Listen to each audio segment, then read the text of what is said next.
Social inclusion isn't something that happens overnight, nor is it something that's easy to do. Now, I speak a little bit of Dutch. Very, very, very, very little bit.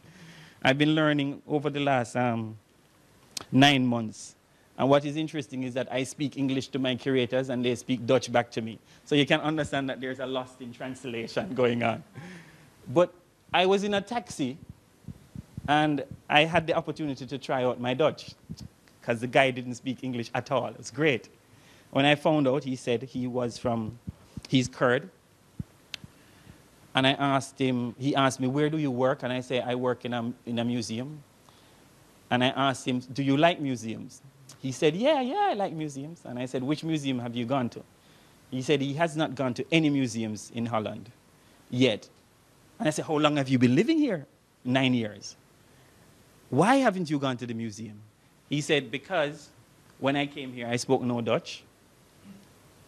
He said, I speak 4, 5 languages, but no Dutch, and I speak no English. And this was, as a curator, this was a beautiful moment for me, because he said, when I look at an object, I'd like to know what it is. I don't want to just go in and look at pretty pictures. I want to know what the object is. And so not knowing the language meant that I could not be included. So I said to him, of course, you know, that's the easy way out that he's chosen. So I said to him, okay, so you now speak Dutch, why haven't you gone? He said, I'm busy. So in the end, it is not an easy thing. But his particular story was important for me because what I asked myself the question, for him, is it that we should organize a project around Kurd cultural practices? Is that what will attract him? Or is it what we call drempels in Dutch, what we call threshold? Is it that there is a threshold that is not being undone, a too high a hump that the museum is not addressing for inclusion to happen? I say this to say, and I've said it recently as well, I said it to a colleague of mine, that we should stop highlighting difference, and she said, but it is not so easy.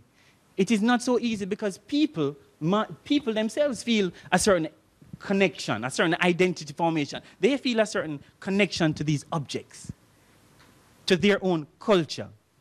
So I asked the question, so should we as museum continue to reify, to create, to form these things, or do we do other things? And one of my colleagues pointed out, it was a brilliant thing, she said, it is not so easy. It is not so easy not to do that. It is easier, and I ask you the question, is it easier as a museum to just do things by groups, whatever you call them, communities, ethnic groups? Is it easier? Is that the easy way out?